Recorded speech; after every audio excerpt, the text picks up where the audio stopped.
No caminhar da vida cristã, há algo que todos nós precisamos compreender com seriedade. O inimigo da nossa alma não descansa.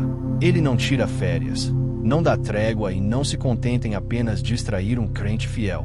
O objetivo dele é destruir. O apóstolo Pedro nos alerta em sua carta, em 1 Pedro capítulo 5, versículo 8. Sede sóbrios, vigiai, porque o diabo, vosso adversário, anda em derredor, bramando como leão, buscando a quem possa tragar.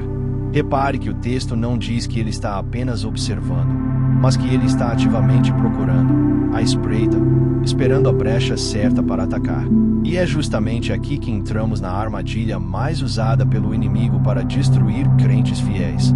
A sutilidade do engano, que se infiltra disfarçado de algo aparentemente inofensivo, até mesmo bom. O diabo raramente se apresenta de maneira explícita, porque ele sabe que o cristão fiel rejeitaria prontamente. A sua estratégia é o engano, o disfarce, a sedução camuflada. O apóstolo Paulo já havia alertado em 2 Coríntios capítulo 11, versículo 14. E não é maravilha, porque o próprio Satanás se transfigura em anjo de luz. Perceba, ele não vem como trevas escuras, mas como luz enganadora.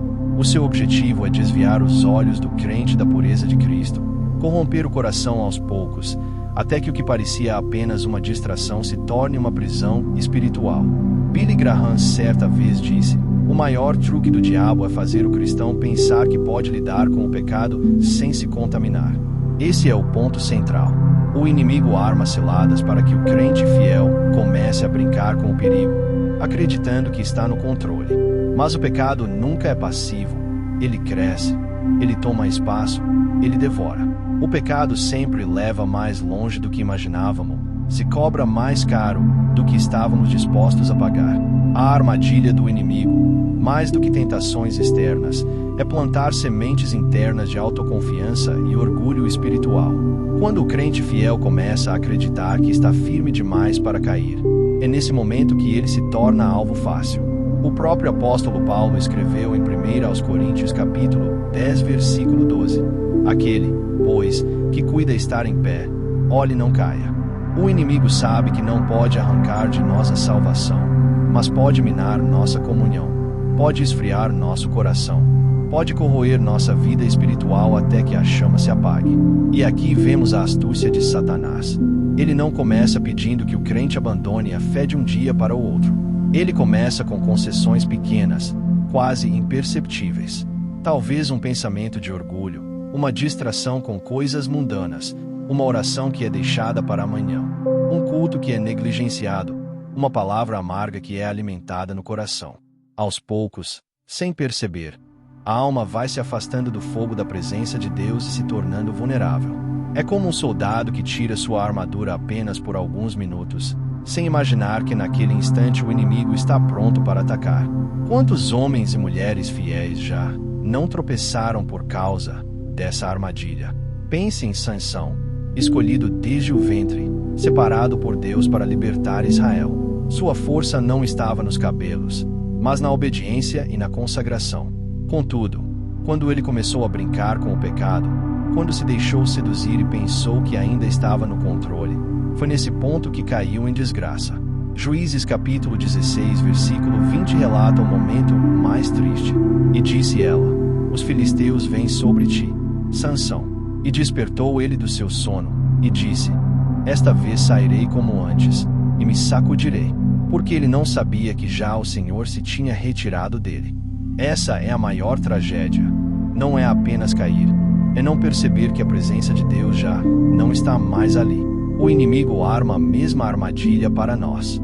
Ele quer que nos acomodemos, que pensemos que somos fortes o suficiente para resistir por nós mesmos. Billy Graham costumava alertar que o cristão que não ora já está derrotado, porque ele abre mão da sua principal arma de defesa.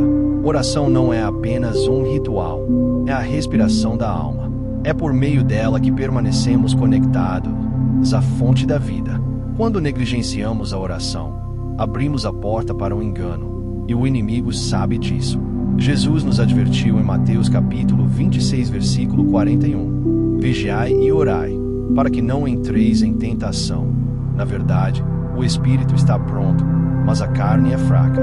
Veja que ele não diz para orarmos apenas quando estivermos em tentação, mas antes, para que não entremos nela. Isso mostra que a armadilha do inimigo sempre virá, mas a oração nos mantém despertos, atentos, fortalecidos para perceber e resistir. Outro aspecto perigoso da armadilha do inimigo é o ressentimento e a falta de perdão. Muitos crentes fiéis têm caído não por pecados visíveis, mas por feridas não tratadas, por mágoas guardadas no coração. Satanás sabe que onde há rancor, o amor de Cristo não pode fluir plenamente. Em Efésios capítulo 4, versículos 26 e 27, Paulo nos adverte: Iraí-vos, e não pequeis, não se ponha o sol sobre a vossa ira. Não deis lugar ao diabo. Guardar rancor é justamente dar lugar ao inimigo. É abrir espaço para que ele trabalhe. A falta de perdão é uma das armadilhas mais sutis, porque muitas vezes o crente acha que tem razão em nutrir aquela mágoa, mas na verdade está preso em correntes invisíveis. Billy Graham dizia que a amargura é como um veneno que bebemos esperando que o outro morra. O inimigo sabe disso, e por isso insiste em manter os crentes presos no ciclo da ofensa, da lembrança dolorosa, da incapacidade de liberar perdão. Mas Cristo nos chama para perdoar, assim como fomos perdoados. Somente assim a armadilha é quebrada. Outra forma de armadilha é a ilusão do mundo. O inimigo apresenta prazeres passageiros como se fossem a solução definitiva para nossas angústias. Ele sabe como usar a vaidade, a cobiça, o desejo de reconhecimento para atrair os fiéis.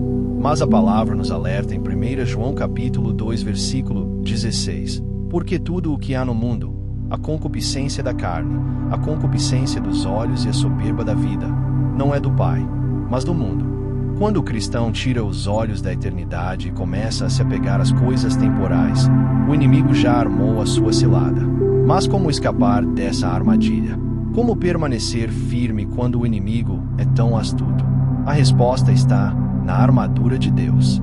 Em Efésios capítulo 6, versículos 11 e 12, Paulo declara: Revesti-vos de toda a armadura de Deus, para que possais estar firmes contra as astutas ciladas do diabo. Porque não temos que lutar contra a carne e o sangue, mas sim contra os principados, contra as potestades, contra os príncipes das trevas deste século, contra as hostes espirituais da maldade, nos lugares celestiais.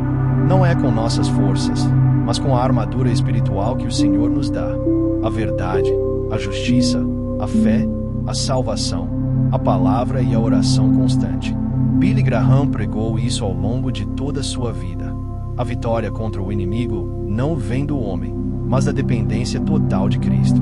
Ele dizia: Eu leio a última página da Bíblia, e sei que no fim, tudo vai dar certo. Isso significa que, apesar das ciladas, apesar das armadilhas, a vitória já está garantida para aqueles que permanecem firmes em Jesus. Não precisamos viver com medo do inimigo, mas devemos viver vigilantes, conscientes de suas estratégias, confiando que maior é o que está em nós do que o que está no mundo. Meu irmão, minha irmã, talvez você esteja vivendo hoje em meio a essa luta. Talvez o inimigo tenha tentado te convencer de que você pode lidar com certas coisas sozinho. Talvez ele tenha te levado a acreditar que aquela mágoa não tem problema, que aquela distração não é tão grave, que aquela oração que você deixou de fazer não faz diferença. Mas em nome de Jesus eu digo a você: desperte. Não caia na armadilha. Vigie, ore, busque ao Senhor com toda a sua força. Não permita que Satanás roube a sua comunhão. Não permita que ele apague a chama que Deus acendeu em você. Lembre-se do que Tiago escreveu no capítulo 4, versículo 7. Sujeitai-vos, pois, a Deus, resisti ao diabo, e ele fugirá de vós. A chave não está em resistir com nossas forças, mas em primeiro lugar nos sujeitarmos a Deus. Quem está debaixo da autoridade de Cristo tem poder para vencer toda cilada do inimigo. Essa é a vitória dos fiéis: permanecer em Cristo, mesmo quando o inimigo arma laços. Por isso, hoje, eu quero te chamar a refletir. Onde o inimigo tem armado ciladas na sua vida? Quais pequenas concessões você tem feito? Quais brechas ele tem encontrado? Peça agora que o Espírito Santo ilumine o seu coração, que revele as áreas escondidas, que traga à luz o que precisa ser quebrado. Não espere cair para se arrepender. Hoje é o dia de vigiar e se fortalecer no Senhor. E se esta palavra falou com você, não guarde apenas para si. Compartilhe com alguém que também precisa abrir os olhos para as armadilhas do inimigo. Deixe aqui nos comentários a sua experiência, o seu pedido de oração, porque juntos somos mais fortes. O corpo de Cristo é chamado para se edificar mutuamente, e sua vida pode ser instrumento de despertamento para outros. Agora, feche seus olhos e ore comigo. Senhor nosso Deus e Pai, nós nos apresentamos diante de Ti reconhecendo que somos frágeis e que sozinhos não podemos resistir às ciladas do inimigo. Pedimos que o Teu Espírito Santo abra os nossos olhos para enxergarmos onde temos caído em armadilhas. Dá-nos discernimento para não nos enganarmos, dá-nos força para não ceder e dá-nos humildade para permanecermos firmes em Cristo. Que toda semente de orgulho, toda raiz de amargura, toda tentação disfarçada seja agora desfeita pelo poder do sangue de Jesus. Revesti-nos da Tua armadura, ó Senhor, para que possamos resistir no dia mau e permanecer inabaláveis. Nós entregamos nossas vidas em Tuas mãos, certos de que em Cristo já somos mais do que vencedores. Em nome de Jesus, amém. Esse é o chamado. Não caia na armadilha. Permaneça firme, vigilante e debaixo da graça de Deus.